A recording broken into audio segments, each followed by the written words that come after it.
صلوا على النبي يا جماعة نكسب معاكم صلاة النبي. أهلا بيكم معايا في قصة جديدة في قصص وحكايات وده. النهاردة قصتنا كارثة كبيرة. البنت لما بيضيع أغلى ما عندها هتعمل إيه؟ هتروح فين؟ طيب ليلة رأس السنة حصل لها إيه؟ أكلت أكلة غريبة جدا خلتها من ست أو بنت محترمة لبنت.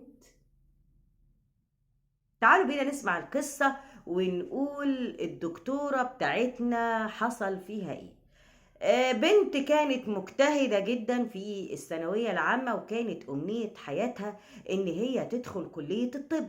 لكن انتوا عارفين الثانوية العامة غدارة.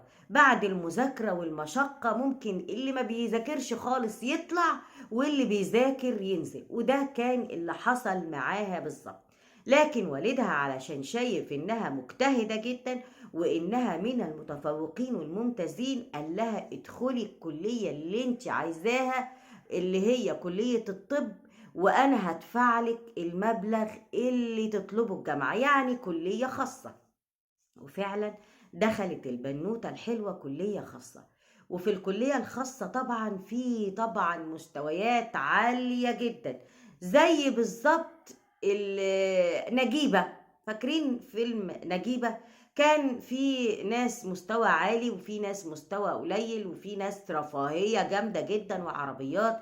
فكان فعلا في معاها كده ولد ابن ناس جدا، وغني غني غني غني وشركات والدنيا كبيرة قوي.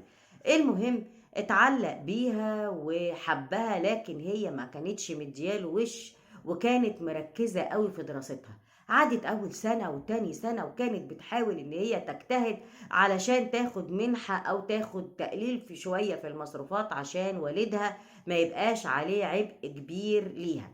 المهم بعد 3 سنين هو برضه فضل مصر عليها، لكن هي كانت دايما تقوله أرجوك ابعد، أنا مش بتاعة الحاجات دي. لكن هو دماغه تربست جامد جدا، لحد ما قال لها أنا مش هسيبك وأنا عايزة أتقدم لك ونيتي سليمة. وبتقول لما زهقت من إلحاحه وكنت زي أي بنت فرحانة إنه متمسك بيا جدا، جريت واديته رقم بابا، وفعلا اتصل ببابا واتقدم لي، ومش فارق معاه ولا مع اهله ابدا ان هو يكون لسه ما خلصش دراسة ولا حاجة. مش محتاجين الدراسة دي، مجرد تحصيل حاصل معاهم، يعني بيشتروا الشهادة بالفلوس زي ما بيقولوا. المهم فعلا والدي قال لي طيب انتي تعرفيه منين؟ قلت له ان هو كان بيطاردني بقاله كام سنة، لكن انا من كتر مطاردته ليا فانا قلت خلاص اديله رقم التليفون حضرتك. يعني انت ليه ما قلتليش؟ حاجات هايفه يا بابا ما كنتش عايزه اشغلك بيها. وفعلا عمل لها خطوبه كبيره جدا في افخم فندق في البلد، واهله اغلى شبكه. وكان من ضمن المعازيم ناس كتير تعرفهم سواء اصدقائها او اصدقائه، وكان الكل بيهنيها وبيقول لها ها الجواز امتى؟ وكانت تقول بعد ما خلص، فكانوا يبصوا لها باستغراب ولا ايه ده وهو هيستحمل؟ مش ممكن، مش هيقدر يستحمل. فكانت الجملة دي على طول في دماغ عروستنا او البنوتة صاحبة المشكلة. يعني ايه مش هيستحمل؟ يعني ايه كلام الالغاز اللي بيقولوه؟ يعني ايه مش هيستحمل؟ وايه كلام الالغاز ده؟ وايه النظرات دي؟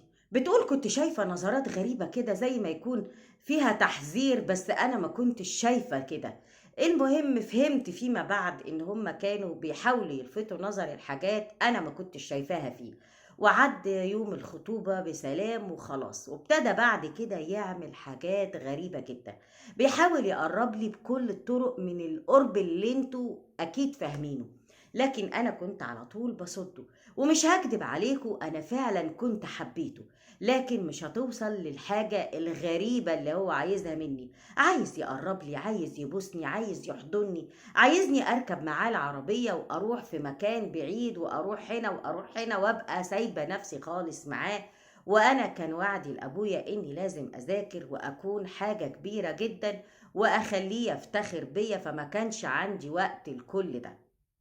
المهم ابتدى برضو في حركاته واستمر وزاد فيها أكتر. وجالي يوم رأس السنة الملعون اللي الناس كلها بتستقبل سنة جديدة وبتتمنى فرحة جديدة وحياة جديدة، وإن السنة دي تكون أحسن من اللي قبلها. لكن أنا كانت سنة بدايتها سواد في سواد عليا. هحكي لكم الحكاية كلها. جاء قال لي إن هو في رأس السنة لازم نخرج ونقضي وقت جميل ولطيف مع بعض ونستقبل السنة الجديدة مع بعض. طبعا انا والدي كان بيثق فيا ثقة عمياء جدا. المهم قلت له لا مش هينفع. قال لي لا لازم ينفع. طب انا لازم ارجع بدري ومش هقدر اقول لبابا اني هخرج معاك لان ده ممنوع عندنا، ولو هيسمح لي اني اخرج معاك هيبعت حد من اخواتي معايا، سواء اخويا او اختي، وبالاكتر هيبعت اخويا. المهم قال لي ما تقوليش، والاول مرة في حياتي اكذب على والدي وما اقولوش انا رايحه فين. وعملت مسلسل انا واصحابي اننا هنعمل او رايحين احتفال راس السنه تبع الجامعه، لان طبعا جامعه خاصه وفيها حفلات وده وده وده. وضحكت على والدي وقلت له القصة دي أنا وصحابي اللي ساعدوني في كده. ووالدي وافق واداني فلوس كمان وقال لي عيشي واستمتعي، بس في الساعة 12 ونص تكوني موجودة هنا في البيت، يعني تحاولي تخرجي بدري، ولو عايزاني اجيلك انا اجي اخدك. قلت له لا ما تتعبش نفسك. فواحده من صحباتي تبرعت ان هي اللي هتوصلني. وكل ده طبعا كان فيلم هندي على ابويا. وخرجت ورحت مع خطيبي وقضينا رأس السنة، اللي في نفس اللحظة دي طبعا كان بيحاول يقلد الغرب ويقرب مني ويبوسني، لكن اداني حاجة غريبة. اداني لبانة من نوع غريب. لبانة معرفش، هي كان فيها كيس والكيس كان مكتوب عليه كلام بالانجليزي، وانا طلبت الكيس لكن هو رفض يديهولي علشان ما اقراش ده ايه. وانا بحسن نية ما حطيتش في دماغي، واخدت اللبانة وحطيتها في بقي واكلتها، وفي الطعم حلوة جدا، لكن كان تأثير اللبانة دي صعب جدا. عاملة زي الفنكوش اللي كان في فيلم عادل إمام، حاسة بكل حاجة بس مش قادرة أسيطر على نفسي. لبانة زي ما يكون فيها خمرة مركزة تخليني حاسة باللي حواليا بس مش قادرة أقاوم الشخصيات دي. وطبعا اللبانة دي مستوردة وهو كابن ناس وغني جدا جابها. والمقصود بابن الناس مش ان هو يعني متربي زيادة، لا ابن ناس يعني معاهم فلوس كتير يعني كده. المهم بقيت حاسه باللبانه دي ان انا تايهه بس شايفه كل اللي حواليا، بس مش قادره اقاوم اللي جوايا. اللي جوايا كان بالظبط ان انا دايخه، مش قادره اسيطر على نفسي. شايفه اللي بيحصل قدامي بس مش قادره ازق حد او اعمل حاجه. المهم خدت اللبانه وهو خدني ووداني بيت انا شايفه وحاسه بس مش قادره اتصرف، مسلوبه الاراده زي ما قلت لكم. وتم اغتصابي اغتصاب كامل، او الاعتداء عليا اعتداء كامل، وبرضو انا مش قادره حتى اني ازقه. اعصابي راخيه جدا ومش قادره احس باي، مش قادره يعني اقاوم اي حاجه، بس حاسه باللي بيعمله معايا. المهم خلاص روحني البيت وانا كنت حاسه ومعيطه وحالتي كانت وحشه جدا، بس معرفش ايه اللي حصل لي. وطبعا كانت حالتي وحشه جدا. وقلت له ليه عملت كده؟ قال لي وفيها ايه يعني، ما انت هتبقي مراتي. وبعد كده عرفت والناس قالوا لي، ودي كانت غلطة ناس كتير جدا، انه ما بيقولوش على الكوارث الا لما بنقع فيها. يعني لما نسأل على العريس او نسأل ايه ظروفه او ايه اخلاقه، اللي عارف معلومة يقولها عشان ما يضرش حد. قالوا لي ان هو بيخطب كتير لما البنت تعصى عليه لحد ما ياخد اللي هو عايزه منها، وبعد كده امك في العش ولا الطار. فعلا معاملته ابتدت تتغير معايا، وانا مش عارفة اعمل ايه واتصرف ازاي واقول لوالدي ايه. طب احمي نفسي ازاي؟ انا ضعت بسبب لبانة. فانا بحذر كل بنت منها، اوعي تاخدي اي حاجة من اي شاب، اوعي تاخدي اي حاجة من اي حد يقول لك كلمة بحبك. وهي دي كانت قصة النهاردة اللي مش عارفين نعمل فيها ايه. طبعا معاكِ حق في التحذير، بنحذّر كل بنت من اللبان، من الملبّس، من إنها تشم حاجة، من إنها تشرب حاجة. إحنا دايمًا بنقول وبنوعّي، لكن البنت بتنجرف لتيار الحب وبتنسى خالص أي تحذير. وطبعًا بتحصل كارثة زي الكوارث دي، بنت محترمة جدًا وهو مش عارف يستغلّها إلا أو يمارس معاها العلاقة أو يقرّب لها إلا لمّا ادّاها حاجة دوّختها، وده موجود، وموجود يعني.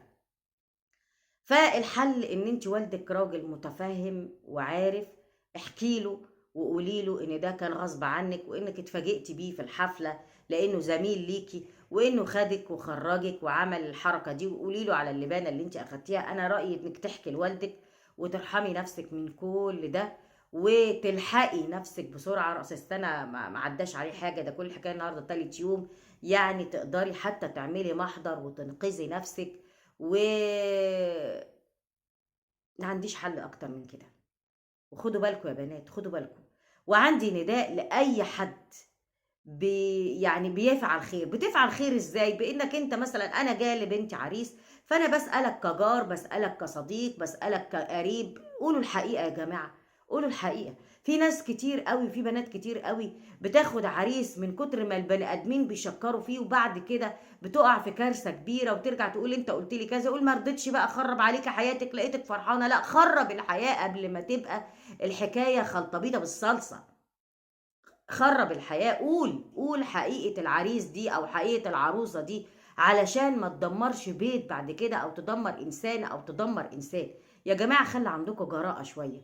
يعني شايفين إن البني آدم ده وِحِش، قولوا وِحِش. يعني أنا لو جه حد سألني فلانة دي أخلاقها إيه وهي أخلاقها مش كويسة، هاقول أخلاقها مش كويسة. استحالة هاسيب واحد ينغمس في معاصي السيدة ديًّا أو الست دي. ولو في العكس برضه الراجل ده وجه لواحد لأ راح يتقدم لواحدة وجُم يسألوا في الشارع في المكان الراجل ده أخلاقه إيه، هاقول. ليه بنداري، ليه بنخبّي؟